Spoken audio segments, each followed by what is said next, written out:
Welcome to Freedom Decoded. This podcast is from us. We are Carey and Demir Bentley, productivity coaches and co-founders of the Lifehack Method.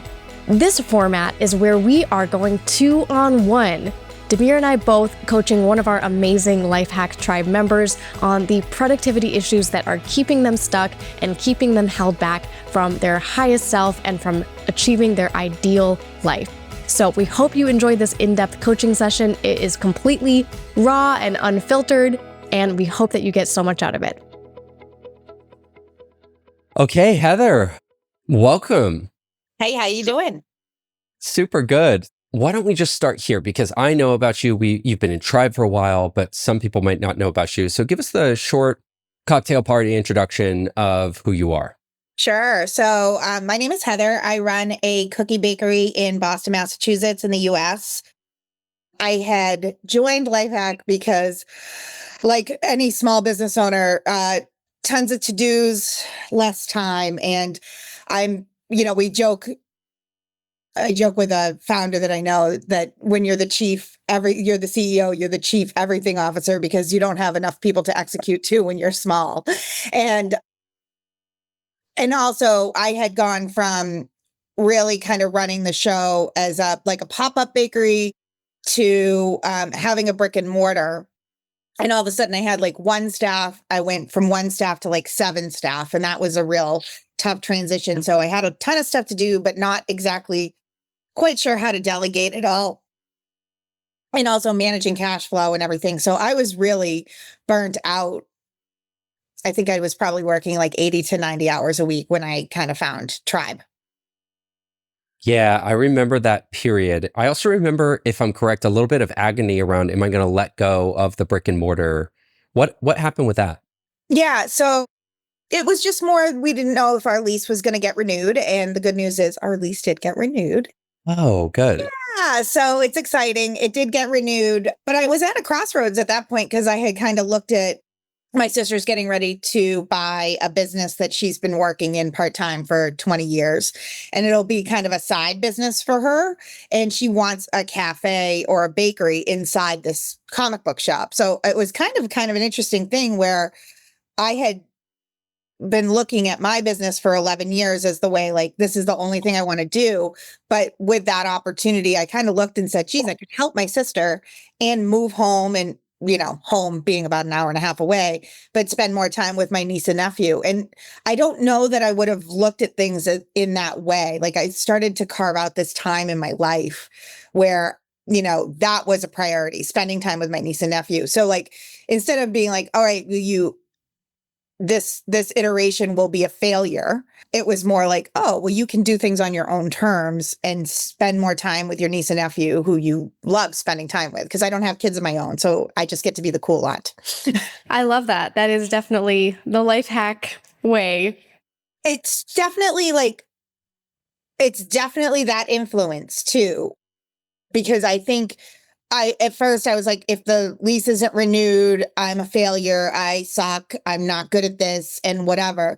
But then at the same time, this opportunity came up. And so now I'm kind of working at both in concert and saying hey, what if we get this running the way it should be going? And then maybe you do have that opportunity. You go help your sister and you spend more time with your niece and nephew and you can still bake and you can still do things that you love. So it sounds to me, just to put a bow on that first introductory part, it sounds to me that you came into Lifehack seeing very few options, facing a lot of headwinds that seemed pretty existential, and you just used the basic tools to get a little bit of breathing room so that you could step back, get some perspective, maybe see some plays on the chessboard that you didn't think or know that you had. And actually things didn't end up turning out to be that dire. And now here you are with a new lease on life, literally, haha, and pursuing that. So great. Let's jump into what we're going to talk about here today. So what problem or issue or difficulty do you want to bring to us today? So I think, I've been in Lifehack for a couple of years. I win my weeks pretty regularly. I plan, I'm good. I'm definitely a different human than I was 2 years ago. But I'm basically I kind of liken it to like, I've learned to tread water, but I'm not swimming in the deep end, right? Like, so I'm not handling the big things. Like, I've been separated from my husband for 8 years, right? Like, how come I haven't gotten divorced yet? Like, there's financial stuff that's big that needs to be taken care of. And I'm just like, that's not even like on my radar because I'm just working on my business. And like I said, now I've been making some more space, but it's time to start making more grown up, big decisions, right? I hate to say grown up, but more big decisions like, okay, well, now I know I can pay my bills for my business. It's not in such dire straits.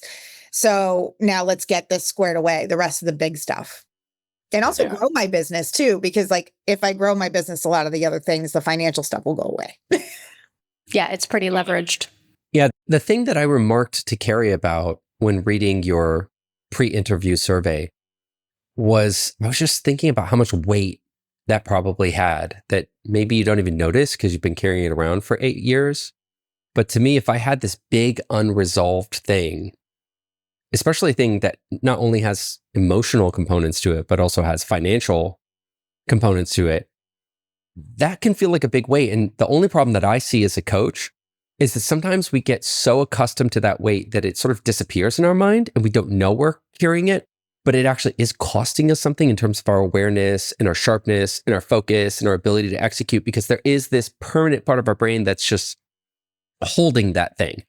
Right. But we've been holding it so long, we don't even know we're holding it. It's not until we drop it that we feel the lightness of it. So that was I don't even have a coaching point on that. Just my first thing is like, wow, that's heavy. That's a heavy thing to be carrying on for a long time.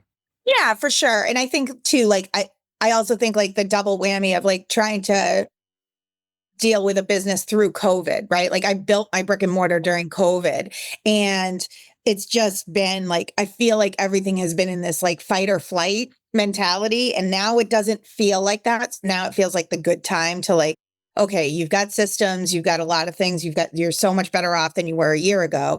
But now let's start taking care of this other stuff, because like, I know how light I feel now. Like I imagine how light I will feel. And like, thankfully, like my divorce is very amicable. Obviously, I wouldn't still be separated. you know, it's nice. The person I was married to is a very nice man. It just wasn't a good fit. We're still good friends. We just haven't taken care of the legality of it. Mm-hmm. Yeah. Well, I mean, one wrong way that I would say, if you have like this big, frankly, daunting, boring, it's like learning a different language covering all this legal and financial stuff. The wrong way to do it is just try to eat the elephant one bite at a time, right? Because it's like the more bites you take, it seems like the more of it there is.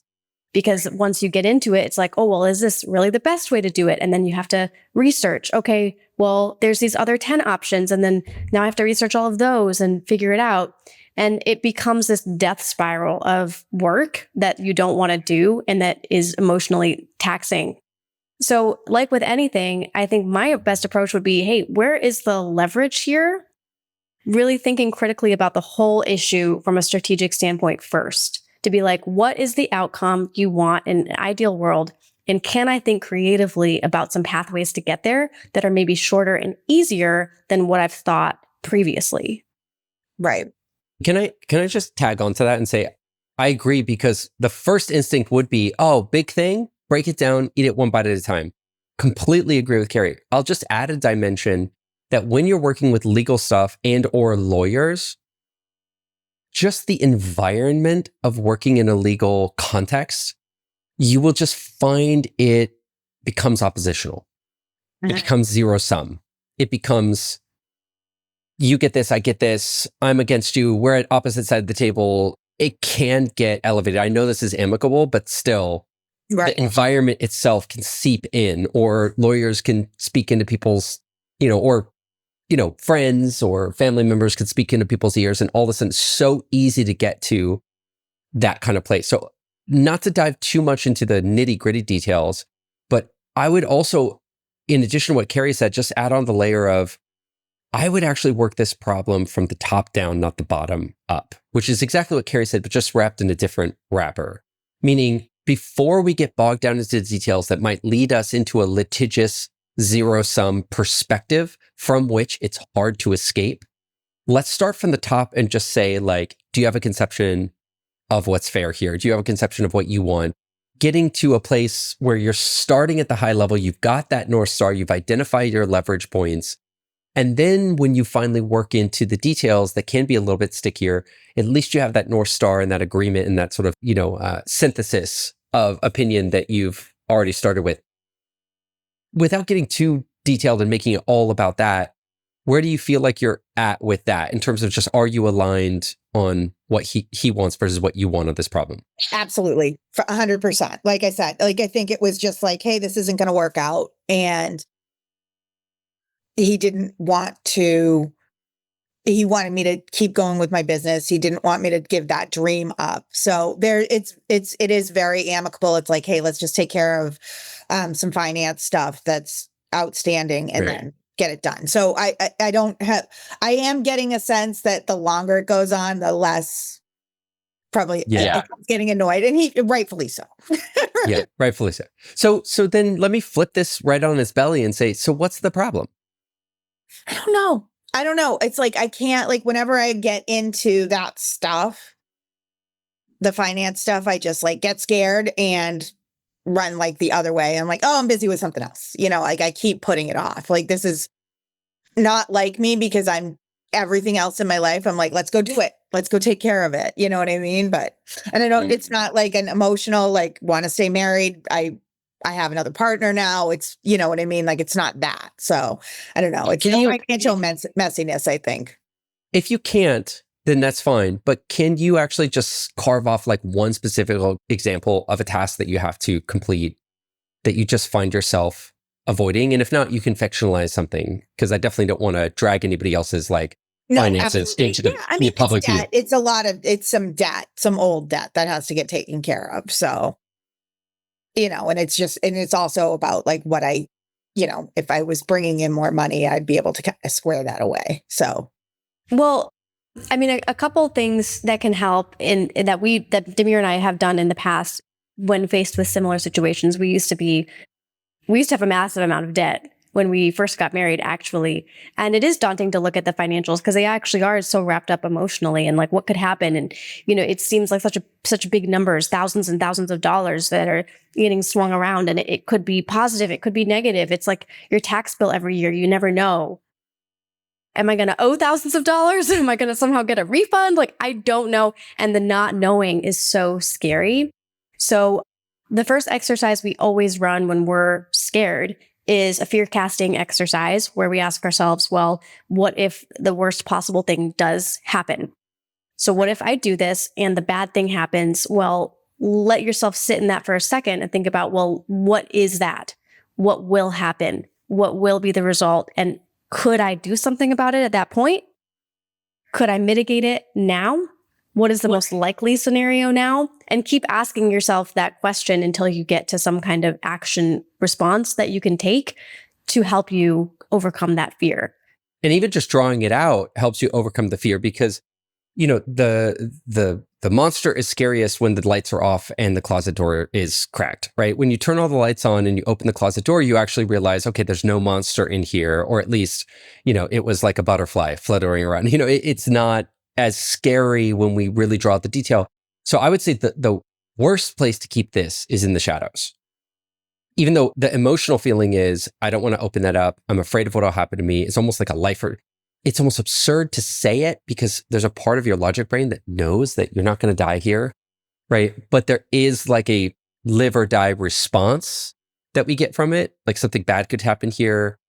I don't want to go open that door. I don't know what's behind that door. And so I would just agree vehemently with Carey. This exercise is so valuable, because once you draw out what you fear in fine-grained detail, a lot of times you look back at it and you're like, was this really what I was so afraid of? This is manageable. Yeah. Let's say for a moment that it is actually like really scary and bad, right? Like, we believe you, it is bad.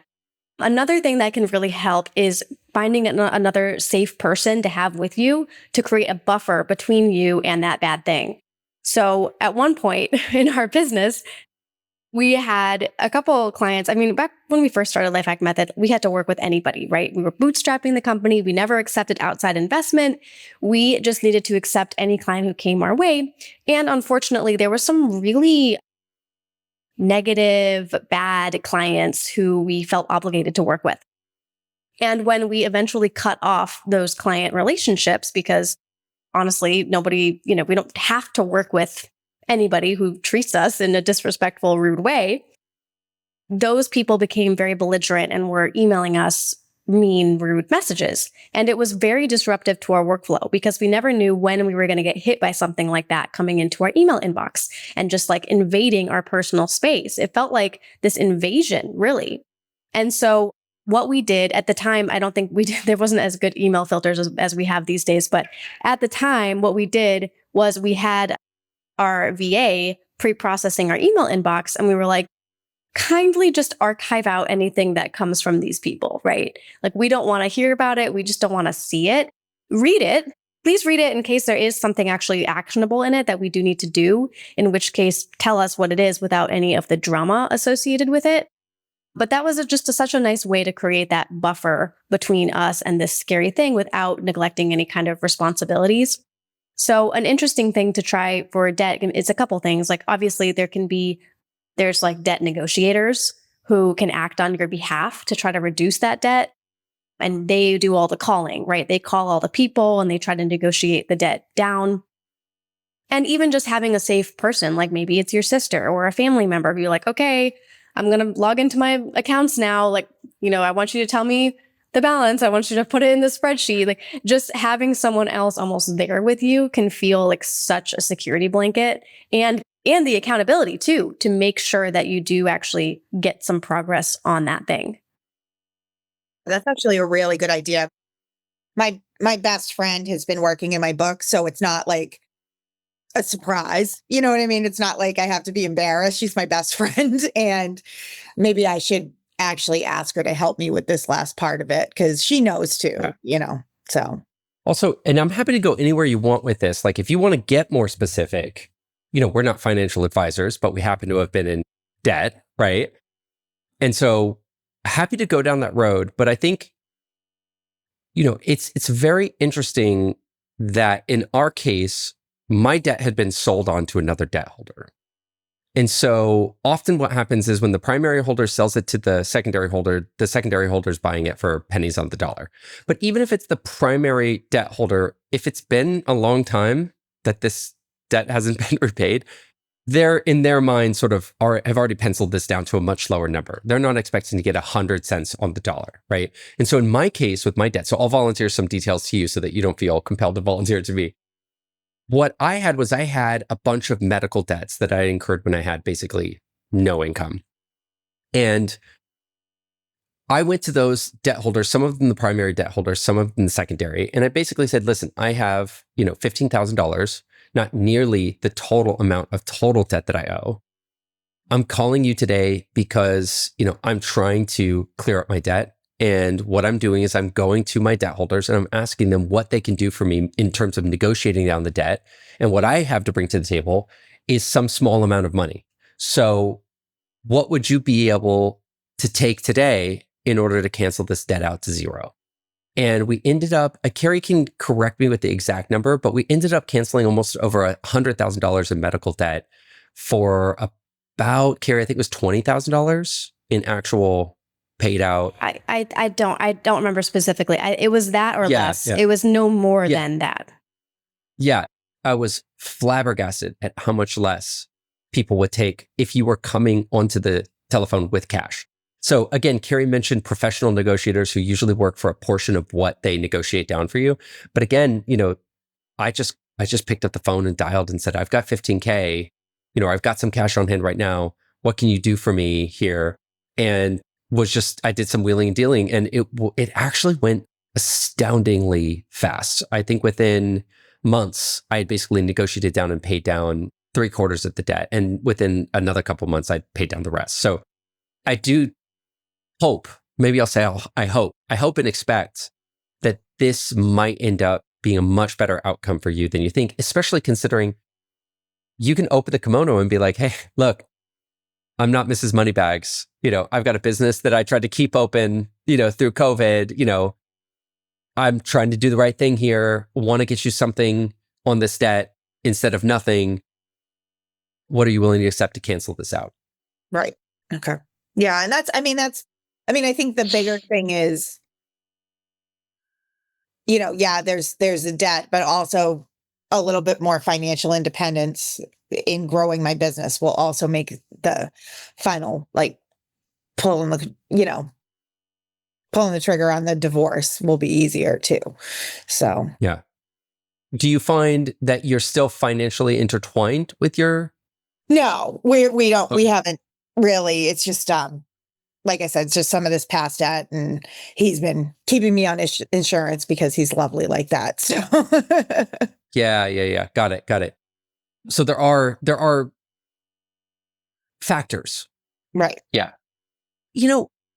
I just keep coming back, and I wonder what Carey thinks, but I keep coming back to the feeling that there's definitely a ripping off the Band-Aid moment here. And I suspect and hope that what you're going to find is that actually you'll sort of slap yourself in the forehead and say, why didn't I do this earlier? Because you will find that the consequences, at least I hope, but I think you'll find the consequences were less onerous than you thought, that the, full impact was less onerous than you feared that it might be. So let's just, unless Carey has something to add on the tactics or on the debt, let's just talk about the psychological component here, because that seems like what is really, really driving here. Because I keep probing around for what's the real thing you fear, and it's like, oh, well, it could be this, it could be that. If you agree with me that with the basic premise that you probably expect that once you rip off the Band-Aid, you'll be happy that you did so, and consequences won't be nearly as dire as maybe some part of your brain is saying, Right. then what's the voice coming up in your head when you go to do this, or even think about doing it and then you don't? Yeah. I think part of it is if I figure out all this debt, I'm going to realize that maybe running the bakery is not the way to live. Right. And I think it's really hard to sit there and say, you don't want to run your business anymore. Can't. There we go. It doesn't make sense. And, I have a lot of people that they're like, oh, you're so inspiring. You run a business, and, everybody only sees what you're doing. They're like, you're killing it. Right. Well, yeah, you saw that I did a big event. You saw that I did this. You saw that I did that. But did you see that when I was on vacation this week, my car broke down on the side of the road and I had to figure out how to get home, and that's fine. And then I got home to find out that the power went out in my building and it broke my freezer. Right. There's nobody, everybody's there for the rah-rah moments, but they're not there for everything that happens underneath the surface to make things go. And, it's funny because I do have friends that are like, oh, you're your own boss. You can do whatever you want. I'm like, no, dude, the reason I'm covering my bakery on a Saturday night is because there's no one else to do it. Right. And yeah, in theory, it should be much better than that. But I'm a small business. I have to keep a tight payroll. So I do cover, I have to cover shifts at my bakery. We totally relate to that. Listen, we run Lifehack Bootcamp, and sometimes people think we're this big corporation. They'll message customer service on the weekend and then be mad when they don't get an immediate response. I'm like, guys, it's just us and a couple VAs back here, okay? We're not working. I uploaded a recording of a masterclass yesterday myself because it was nighttime and I needed to get it out, and I didn't want to impose on any of my team members' time to do it. And so it's I'm the owner, the buck stops with me, and that means we do the uncomfortable stuff all the time. So we totally hear you. There's always more to it. The size of the business almost has no basis in how well the business is doing, right? We see businesses all the time that are huge, multi-million business, and they've got razor thin margins. And sure, it looks like they are crushing it. But when you see behind the scenes, it's they are barely getting by. Some people are negative at the end of the year for years. They've been yet negative for years and years and years and years trying to keep the business going. So we totally get you when you say people don't see behind the curtain. And yeah, that's what Demir and I are here for, is the true side of the apple. Well, before we slip away from it, there was something really profound there, which is I'm afraid that if I face these debts and really look at the books and pull all of the, skeletons out of the closet and sort it out, I'm afraid that the realization will be it is not worth it to keep doing this business. Right. Does that really touch the sore spot? Yeah. Really? Because if there's a sorer spot, I want to touch the sorest spot. No, I think it is. I mean, I honestly, it's funny because I was on vacation last week, and I was thinking about the fact that like I got to get my act together with all this stuff. And when you go through that fear casting, which I think is really important and was such great advice, Carey, as when I started to think about it, I'm like, if the answer is I can't do this anymore, like that's, like when we were looking around for brick and mortar, like we could have gone to cheaper areas like outside of the city, right? Boston's a very expensive city, but to me, it was like so important. Like we're so tied in with our city's culture. And like for me not to do it here would be really hard. Not feels like a failure. And then it's like this spiral of like, all right, well, I can't, like if I don't do it, like if I did it up in New Hampshire where my sister lives, is it even the same thing? Maybe not. Yeah. And it's tough. And I think the thing is like, I'm getting older. I'm going to be 50 next year. Like, can I go back to a cubicle? Like, I don't like that idea is awful. Like to me to go work for somebody else at this point in my life is like, I think I would rather die. I mean, I was so low and depressed and feel like awful when I quit my corporate job. Like my mental health was at an all-time low. Like I would routinely like get to the office building and cry in my car. And then it was like, all right, well, let's try this, and I love what I do. I don't love that it's hard, that some days you're like, what the hell? Right? Like, I mean, just today we have a farmer's market. My baker's out. There's flash flooding happening. And I'm like, got to figure all this out. And I'm like, and I really get home at 1:30 because I have this call that I've been trying to do. And so like days like that, I don't love it, but like, I still like it way better than going to a cubicle. Yeah. Understood. So again, just repeating, it sounds like the primary emotional resistance to facing all of this stuff is that behind it, you may realize that this thing that you identify with now, and you've put so much of your heart and soul into, may not just be worth doing. Right. Now, I just want to give a piece of advice, and I'm going to toss it to Carey here, but when we started Lifehack from day one, we kept a lot of emotional distance from it, which is funny because now it's so close to our heart, right? But even now, we still have to fight to keep it at a distance. What do I mean? I mean a distance. This is just a vehicle for us to be of service, unleash our talents, and live our best life. That's what Lifehack is. And there are ways that the fundamentals of the macro environment could change, that it would no longer be affordable for us to be riding on this vehicle. Basically, the boat just wouldn't be floating anymore, right? So that emotional distance of being like, this is a boat. The nature of this boat is it has to float us. If the boat isn't floating us, we're more than happy to let it sink, step off the boat, and go find a different, better vehicle that guides us through our life. And I love Lifehack, right? I love Lifehack. And me too. We're not in this. No, I mean, I get so much personal joy doing this work, and I really love it. Ultimately, though, I try to keep that emotional distance of I am not Lifehack. Its success and failure is not my success and failure. It's a vehicle, right? It's a boat that's floating very well right now, but I could completely see that something could happen or change in the macro environment where it wouldn't float as well.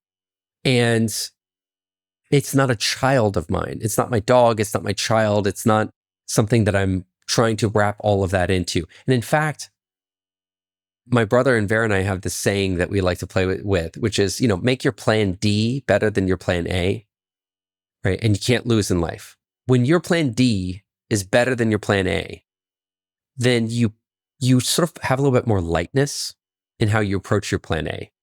Because you're not approaching plan A with this has got to work. No matter what, we've got to figure this out, right? And it becomes a little bit more like, I want to figure it out. Like, I want to figure it out. Like, it's worth it to try to figure it out. But, on some level, I'm looking over at plan D there, and plan D ain't looking so bad either, right? There's a part, and so I'll use the example that you used, which is moving closer to your family, being more of a part of your nieces and nephews' lives, being closer to your sister, supporting her in a venture. I'm just using that as an example, but we could probably come up with 3 more where it's like, actually, that wouldn't be so bad either. So we talked about premeditatio malorum, which is playing out all the bad scenarios. The flip of that is true as well, which is you can actually, as you're gaming out, okay, if this happened, then what would happen? What you start to find is a plan B, a plan C, a plan D, a plan E. And my challenge is, how could I look at plan B, C, D, and E and actually find something about that where I'm like, well, that's actually pretty good. I wouldn't mind that terribly. Yeah, no, that makes a lot of sense. And, it's funny. I think that plan B was feeling really good, right? Of moving home. And then my landlord out of nowhere offered me a lease and I signed it. And I mean, part of that is I think my sister's not as close to making the move as she thinks she is. Yeah. And that's okay. And so I kind of looked at maybe plan C as like, why not both? Right? Like maybe what I'm missing in this is that I've already created that other plan, right? And that if we figure out that this iteration isn't the right boat, even if I find out all this nasty, terrible stuff and face my debt fears, that, the iteration of me running this cookie business as an e-commerce only business and helping my sister as run a cafe is a pretty decent life. I mean, we're getting to the point, my niece is 5 and she wants to talk to me on the phone every day. Oh, that's so sweet. And it's so like, it means a lot to me because like her older brother, it's funny, she's like, I'm going to be the cookie lady when I grow up. And I asked my nephew, I'm like, oh, do you want to work at the cookie shop? And he's like, I don't think it's a very good job. You don't get much time off. And that's the difference in their ages and the time that's been available to them from me. Yeah. So she doesn't look at the cookie shop as an enemy. He does. Yeah. I want to flip that a little bit. I want to flip that on its head a little bit. So, and they're 2 different kids, as you guys know, like they got their own personalities and stuff like that. But, it would be kind of fun to be able to do that. And maybe that's more what life needs to look like. I don't know. But I guess maybe coming up with a couple alternative good plans instead of looking at it from a negative is probably the best way to start looking at it. So. Yeah. I mean, you're a creative person. You survived through COVID, which can't be said about a lot of brick and mortar businesses. And plus, like, if you really think hard about the impact and the joy that you want to bring to people, there's many different ways where that can come to life. I mean, we are miles and miles and miles and miles away from you having to get a corporate job. Okay. Like, it is not this business or corporate job. There is like so much space between those. You are not going to have to get a corporate job. I mean, Demir and I are totally ruined for it too. It's like, we have to make some kind of entrepreneurial venture work for us because we're ruined for corporate now. So are you. I mean, like, there's so many options available to you. I think once you just get your creative juices flowing about what it could look like, you're going to be astounded by how many things you start writing down as potential By creative options. juices, I just want to plug in. Nothing is more, I think, of an inhibitor to thinking about the future and being creative and loose and relaxed with your options in the future than carrying all these past liabilities. There really needs to be the stepping on the scale moment here. And just say, like, listen, for those of you who are listening who haven't heard me talk about stepping on the scale, I used to be, I think, something like 260 pounds. Now I'm probably floating around like 180 or less. And so I was carrying a lot more weight. But as I got up and up and up there in terms of weight, I stopped stepping on the scale because I didn't want to know. And so then the day that I finally did step on the scale, it felt like I gained 40 pounds in one day. Right. Did I gain 40 pounds in one day? No. I had created that illusion because in my mind, if I didn't weigh myself, then it didn't exist, right? I'm not gaining weight if I don't weigh myself, even though all of my brain knew. So you've got this like accrued mess. And there's a part of your brain that knows it exists and is holding on to it and is making space for it and is worrying about it. And there's another part of your brain that's like, yeah, but if we just don't think about it, it's not there. All of the good things in your life from this moment on are only going to emerge from you doing two things, which is having a come to Jesus moment and really getting everything on the table and seeing it clearly for what it is. And that creating a lightness, like releasing the heaviness of that so that you can actually start allowing your brain to think into the future and find good options. So I actually think that, most people will be like, don't worry, you're not going to want to shut down the business. It's going to be fine. It's like, I don't find that productive. Weirdly, I find what to be very productive is I'm unstoppable no matter what happens to the business. I'm going to be happy no matter what happens to the business. And weirdly, I might even be more happy if I shut down the business. There might be even more happiness on the other side. I remember my entire identity was wrapped up in being a killer on Wall Street. And if you met me 15 years ago, it would have been nothing in the world will make me happy if I don't climb to the top of the ladder in New York City and become one of the big boys at the big boy table doing the finance thing in Wall Street. I'm making more money today at fewer hours, living a more baller lifestyle than it ever could have been then, but you would not have been able to tell me that. Like I just had become too rigid with my thinking around what happiness and success could look like that I just could not have envisioned a completely different, way more successful path. Yeah. That all makes sense. So yeah, I think it's been in my head, the block has been, if you can't do this way, you're going to have to go back to an office. And that feels like it feels like a death sentence to me. And I think, Carey, I really appreciate you saying like, it's not just one or the other. So I think that's a big help. Good.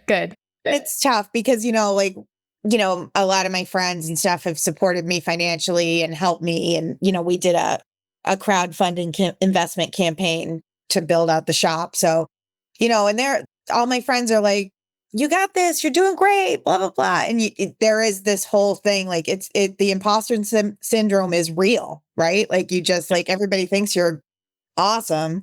And then you're like, you don't feel awesome. Yep. Carey, what do you think? Yeah, I think they're both true, right? I think two things can be true. It's like, yes, you are out there doing awesome things. But what's also true is there's market forces out there that you can't control. It's like you said, you're in a market in Boston that has a certain way of operating. You can't control what competitors there are. You can't control the price of rent. You can't control consumer desire, consumer traffic pattern. There's so many things outside of your control as a business owner. So Demir and I just we tried at least to think of it as like, hey, this is the fun part, right? The fun part is creative problem solving. Every single month, every single year, it's like marketing our business gets harder. And, back in the day, everyone's mourning this, right? Oh, the courses were like this blue ocean, right? Where it's just so easy. And now everyone's like, wait a second, it's getting a lot harder every single year. And so we just like, okay, well, we're still in it. We are still out there. We are getting creative every single year, redoing everything, rethinking everything. How do we relate to our consumer better? How do we solve problems at a higher level? And that is the journey of being an entrepreneur. It is not the actual, the coaching or just like, oh, we've somehow arrived and now we have it and we don't have to do anything anymore. It's a constant just problem solving venture. Even if your business was double the size it is right now, I'm sure you would have some other business problem that you're like, oh gosh, but then there's this issue with like whatever delivery trucks and there's a strike and I don't know. I'm just saying there's always gonna be. There's always something new. Part of the reason I wanted to leave the corporate world was because I was sitting there doing the same thing every day. Yep. And now I'm like, well, I would maybe take a little bit of this Sometimes, And the truth is, Demir and I would be so bored out of our minds if we didn't have fun problems to solve. Right. Yeah. Keeps it exciting after all these years for us is the environment and landscape are constantly changing. So obviously we're not like delighted by that. We're not like, yay, a fun new hard problem. But at the same time, it's like, what do we expect? I mean, that's what we signed up for here. The only thing I can really add here is to say, as your coach, 100%, this is the moment, this is the time to, open the closet, pull out all the skeletons, get real with what's going on. 90% chance you're going to realize it's not as bad as you think. 90% chance you're going to discover other plays, other options on the table that you didn't see before. And you're going to be just so happy that you did. Even in the small chance where things are worse, I can promise you, you will rather have seen the bad news today rather than hold on to it and see the bad news in a year from now. Right? So like, if it's bad news, we're going to want to get the bad news today rather than a year from now. I think the one distinction I would draw in what Carey said, because I agree with 100% of it, is you want to find your way to a lifestyle where as you meet the challenges of being an entrepreneur, you're not right up against it financially, and you've found your way to a formulation of your talents via some kind of offering or business where you feel like you've got enough of ability, enough of an insulation, enough resilience that when you hit those hard times, you can either shrink. And that's a great thing. Like one of the things we've created in our business is a low level of fixed cost. So things get tough, great. We can shrink down and turtle shell in, right? Or you've got enough resilience in terms of having saved up money that you're like, cool, I foresaw that this was going to happen. I've got a little bit of money socked away. We can do it. I do think that what happens when you're right up against it and you put yourself in a structure where you don't have any slack in the system is it's hard to get creative and find the best solutions to getting out of that situation because your fight or flight is so dialed up that you're just not thinking clearly and you're not thinking with your best and most creative brain. And the best thing that Carey and I could have done is that we've done a lot of work financially, made a lot of sacrifices financially to make sure that we don't have a lot of debt that we're holding. We have some, but not a huge amount. So we're not over levered. And we have some kind of insulation in terms of finances. So we don't want to have, we're not looking like we're going to, but we don't want to have a negative year, but we could handle it. Right. And that puts us in a place where we've got a little bit of breathing room and we're not in that part of our brain that's panicked when we're trying to solve. Because what I see with clients all the time is that when they bring a sort of fight or flight panic brain to solutions, they're just not seeing the opportunity in the challenge or the creative solution out of the challenge. That makes a lot of sense. Well, I know we've covered a lot of ground in this time. What are a couple things that are hitting you as takeaways? What are a couple moments or actions that you're going to take as a result of this conversation? So I think I'm definitely going to remind myself that it's not this or a cubicle, right? Like I'm going to remind myself that I'm not going to jail. Yeah. And I think also working through those worst case scenarios and also looking at like a plan A, B, C, and D and say like, okay, well, all of these could work. These would all 3 or 4 of these would be great lives for me and we'll figure it out. Cause like, that's the thing. It is interesting because when COVID hit, I actually did really well because like people wanted to send comfort to people, right? So like I was keeping pretty busy. I actually think I handled it really well because like I was getting my most creative brain working because it was like, okay, well, I can't work in the kitchen as much because it's just not as available. And I'm only going to be able to ship like 1 or 2 days a week. And like I had my customers work with me through that. Now, that being said, like markets change what people will do. But, and I miss that like right now. And I think there is the fact that there's less slack than there was is like, I'm not using my most creative brain. And I think I'm realizing that it's there based on the last couple of years of like creating better brain space every week instead of being like, don't forget to pay this bill and collecting tasks, right? And like becoming a little task hoarder. And now it's like when I did my win the quarter this time, I basically like worked through it. I was like, all right, well, if I work 10 hours a week on this, I should have all of these things done. And I have the 10 hours scheduled every week.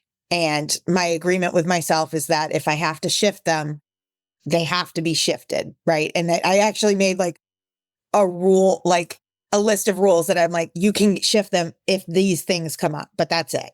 So nice.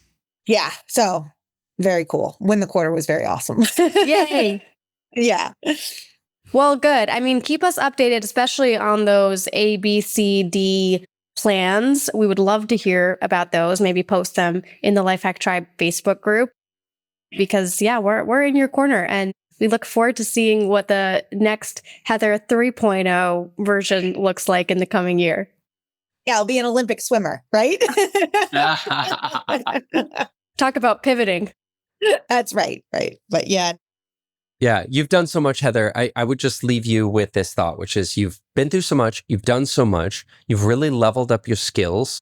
You've got a lot more options in front of you. Even if you can't see every single one, there's a lot more options out there than maybe you're even seeing. You're better off lightening your load no matter what. Stop carrying around this weight, no matter what the future holds. If I were you, I'd be thinking, whatever the future holds, I'm going to face it with clear eyes. I'm going to cut this weight off my back so that I can proceed into that future sooner rather than later and without holding any of this overhang or this weight that's coming from these old past liabilities, whether it's emotional or just tactical. Yeah, that makes a lot of sense. Awesome. Awesome. All right. Thanks so much for being here today, Heather. Talk to you soon. Thanks, Heather.